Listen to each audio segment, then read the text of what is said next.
Hi friends, Steve here in Fort Sumner, New Mexico. And I'm here on Billy the Kid Drive. I didn't even know there was a Billy the Kid Drive, did you?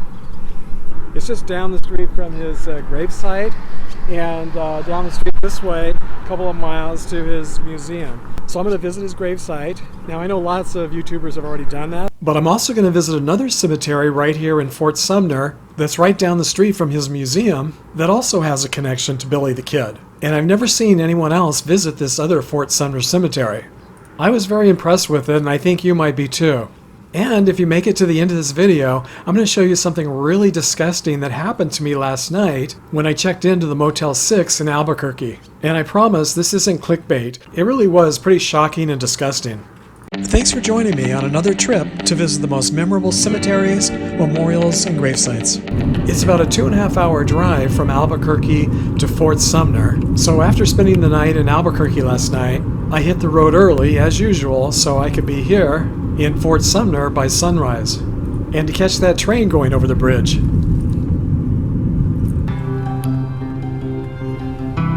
Well, this is a cute town already, I can see. Okay, so they've got a sign here for Fort Sumner Historic Site and Billy the Kid's grave. Bowling alley, Bolomatic Lanes. Love that, look at that pen. I really wasn't sure what to expect, if it would just be the gravesite and the museum, or if there'd be a little bit of a town here. I'm glad to see there is a town. Okay, here's another sign, 1 block ahead, okay, to the museum. Okay, so there it is. Let's drive around and see if it's even open. It's pretty early, I think it's only 8 o'clock. Well, it says open. You know, I think I'm going to go to the cemetery first. Fort Sumner Cemetery, Billy the Kid, grave, 2 miles. Well, I'm glad it's well marked. You know, so many cemeteries are hard to find, or grave sites are hard to find. This one actually has Billy the Kid Drive. Okay, so I've never seen anybody show this on YouTube, so I hope this helps if you're coming, or even if you're not, just to get a better idea. Okay, so from here it's another 3.5 miles, so it's about 5.5 miles from the museum. Okay, we made it. Here it is, straight ahead. Boy, I sure wish all cemeteries had signs like this. So the entrance gate is over here to the left, and I guess if you get here on a day when it's not open, you won't be able to get in, so you might want to check the hours ahead of time. And as I mentioned earlier, so many YouTubers have already been here and have already walked around and looked at all of the other graves. So today I'm just going to focus on Billy the Kid's grave. I'm planning to visit all of the other gravesites here, but I'll just upload that footage to my Patreon page for those of you who might be interested. As many of you know, I try to keep these vlogs under 15 minutes whenever possible. It's a little strange, but also kind of fitting to see his grave and tombstone behind bars. According to the sign over here, his tombstone was first stolen in 1951, and its whereabouts was a mystery for 26 years until it was recovered in Granbury, Texas in 1976. It was stolen again in 1981 and later recovered in Huntington Beach, California. This time they decided to reset the tombstone in iron shackles, and hopefully this will keep it from being stolen again. As you can see, it's a pretty small graveyard, and I'm glad I got here early, because I've heard it's a very popular destination and gets very crowded. For those of you who aren't familiar with Billy the Kid, he was born Henry McCarty, and during his life he went by a few different names: Henry Antrim, Kid Antrim, and William Bonney. But the name that stuck was Billy the Kid. A gunfighter and an outlaw, he killed at least 8 men before he was shot and killed on this spot at the age of 21 on July 14, 1881 by Sheriff Pat Garrett.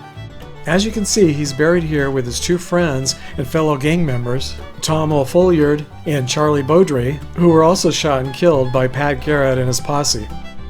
O'Folliard was either 21 or 22 when he died here in Fort Sumner on December 19, 1880, and Charlie Boudrie was either 31 or 32 when he was shot and killed in Stinking Springs, New Mexico on December 23, 1880.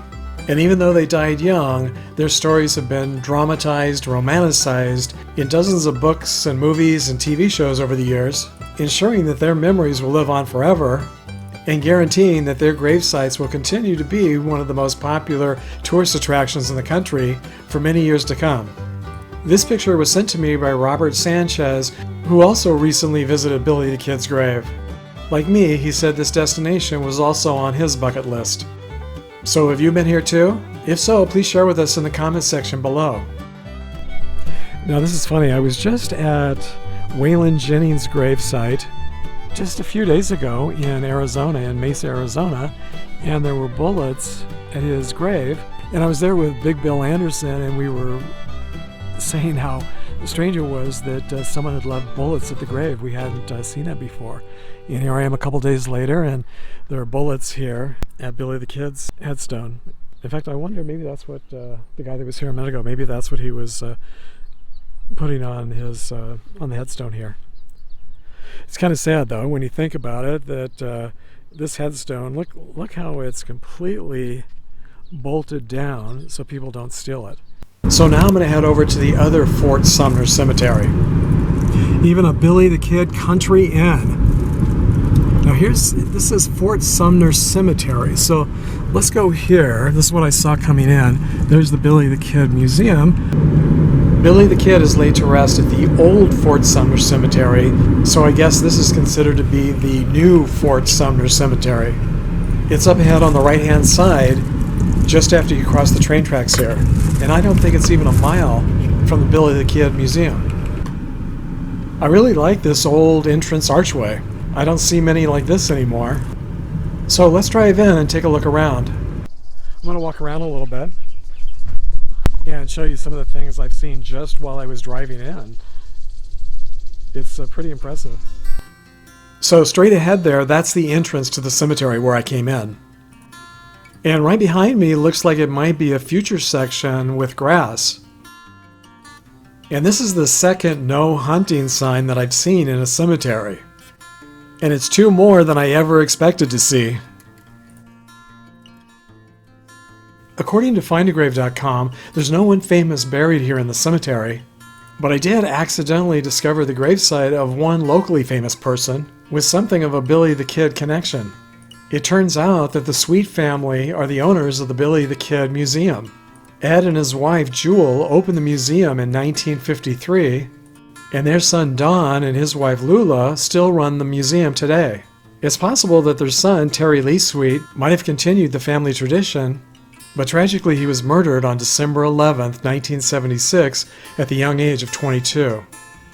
After spending a couple of hours in the cemetery, I headed over to the museum, and that's where I discovered this memorial to their son. He was a talented football player with a promising career who was receiving national attention when he was so tragically and senselessly murdered. When I took this one picture, I just assumed that I'd be able to find out more about his life story online, so I didn't zoom in on the newspaper articles.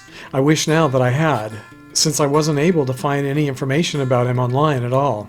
So if any of you watching happen to know more about the murder, please share with us in the comments section below. The museum includes thousands and thousands of Billy the Kid related memorabilia, collectibles, and antiques, and it's one of the most interesting museums I've ever visited. And I'll share my visit on my Patreon page for those of you who might be interested. They have a replica of Billy the Kid's tombstone here, in case you don't make it out to the cemetery, I guess. But for me, one of the most impressive items in the collection is this horse-drawn hearse from that era. I always like seeing windmills on headstones. Or just windmills in cemeteries in general. I don't think I've ever seen any in California, but I sure have seen a lot on this road trip. And I love all the wrought iron headstones too. It's another thing you don't see in California cemeteries very often. We do have a lot of cemetery crows though. Now this is one thing I have seen a lot of in California. There are definitely a lot of train lovers in cemeteries all over the country. I just scared a bunny. I think he was chomping on some flowers or something. There he goes.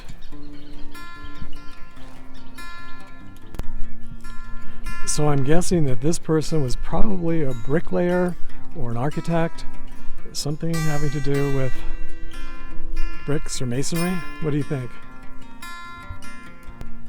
So this one gets the award in my book for creativity. Look at this. This is so cool. And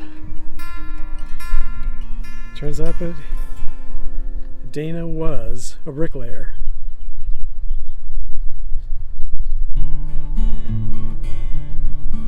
And this cowboy's epitaph says, "Best this side of the Pecos." And this is definitely the first time I've seen a lasso at a gravesite. You really could spend all day here exploring gravesites. There seems to be so many interesting stories behind each headstone. I definitely was not expecting to find such creative and interesting headstones here in Fort Sumner, New Mexico. So this out-of-the-way cemetery has been a very pleasant surprise. So for those of you who like to travel, I'm going to show you the Motel 6 room where I spent the night last night. And as I promised earlier in this video, I'm going to show you the very gross and disgusting thing that I discovered there. After spending the whole day out in the sun, my face was feeling very sunburned. So the first thing I decided to do was to wash my face in some very cold water. And I pulled out a towel. My face was wet, my eyes were closed. I pulled out a towel and dried my face. And then I looked at the towel, and this wasn't from me. This is dried blood, it looks like, or something. I don't know. Hopefully it's not dried blood. But obviously somebody missed this. It's pretty gross. These look pretty clean, but so did that one when I pulled it out. So, yeah, I think it's probably... This is really gross. But for $40, you know, I guess you really can't complain too much. I'm used to LA prices where a room like this would probably still be $100. So for me, the takeaway and lesson learned is to always check out the towels ahead of time before using them. So I'm kind of curious, what's the grossest thing you've ever discovered in a hotel room? Other than using someone else's bloody towel, the room was really pretty nice. Like most economy and affordable hotels, it's close to the freeway, but the white noise from the fans usually does a pretty good job of blocking out the noise. And for $40 a night plus taxes, it's still pretty hard to beat. And this week I want to thank my latest Patreon supporters, Suzanne Spears and Gail Sluserchuk. I also want to thank Pam Maddox for recently increasing her pledge. Thanks so much, Suzanne, Gail, and Pam, for helping to make these trips possible with your very generous contributions. If you enjoyed today's video, you might also like these. So until our next trip to the graveyard together, thanks for sharing the memories, everyone.